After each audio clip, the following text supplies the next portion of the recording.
So Tracy, we went to that event this week. It was again the NAIOP, and National Mhm. Association of Industrial and Office Properties. and they were doing what they called the residential roundup, where they were talking more about what's going on in the residential market, because obviously that focus of that organization is the commercial real estate.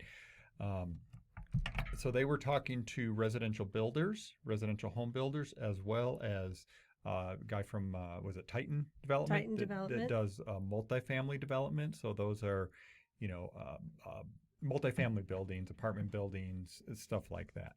And then there was also some land developers there that develop residential building lots. So a couple things that jumped out at me just kind of in my notes here, Tracy. And one was, and this is something we've talked about, is the Albuquerque market has been underbuilt for almost 14 years. Right. Really, I mean, not almost, but I mean, basically the spigot of new construction, both in multifamily and residential, got turned off in 2008. Right.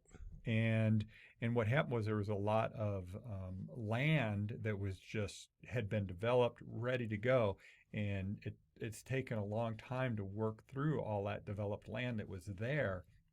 And just in the last few years, it's all of those have been depleted, and now they're having to do new land development, new neighborhoods, and getting them out of the ground. So like Los Diamantes in Rio Rancho is one of the first real big neighborhoods that's come on since that's a new post 2009, let's say. Right. Right. Which was and interesting. it took a couple of years, right, for that to come online.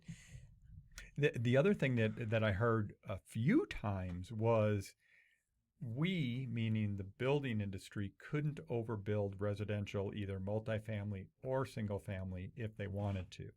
They just don't have the labor, the crews, as well as a limited number of developed lots ready to build on. And getting the supplies. Yeah. Right. We've got supply chain issues because every week we talk to different builders, and one week they're saying, well, we can't get a garage door, we need to delay closing, or we can't get our window package in time, or we went ahead the day we got the permit for this particular home to be built, and we pre-ordered all the appliances and all the windows and all the framing and everything, even though they don't need it. It used to be a just-in-time thing, right? Yep.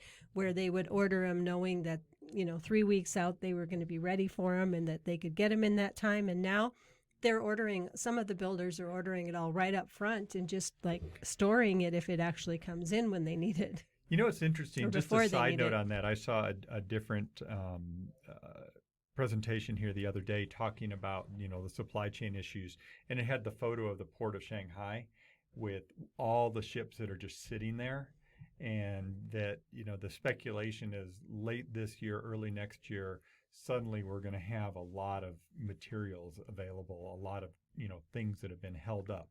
Now, I'm not saying that's construction materials. It was just interesting.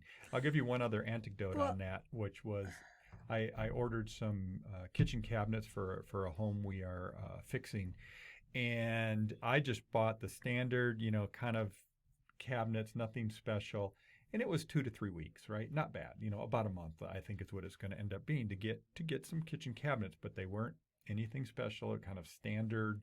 Well, and you selected them because the provider told you, right, here's what you can really get, right, and you picked from it. And that's what I did. I said, just what can we get? What's relatively easy to get and not going to be a long lead time. But what she told me was they've got certain products that they just ordered, kitchen cabinets, and nothing super special, lead times out into December for kitchen cabinets. And we're at 1st of July. Yes. Yeah. Yeah. So 6 months lead time. So that's still kind of a challenge for the new construction, is the supply. They're all making it work. It's just that what's happened is, a new single-family home, in a production neighborhood, generally used to take, 5, 6, maybe 7 months at the longest. Now it's 10, 12 or more. Yeah. So going back to Shanghai. So I just can't help but to talk about, we've been to Shanghai. Right. Our daughter worked in Shanghai for a summer, and so we obviously went to visit her. That was not on our bucket list, but it was a great, great visit to Shanghai and Beijing and other places. But, the port there, they've recently the COVID restrictions have recently come open, right? Yeah. So, or come off. So we're starting to see things move again there. So those container ships all sitting there, they were waiting for the COVID restrictions to lift because Shanghai had that virtual lockdown, which I just cannot even imagine. When you look at that city, it's like crazy. It's a very modern city. So Yeah. anyway.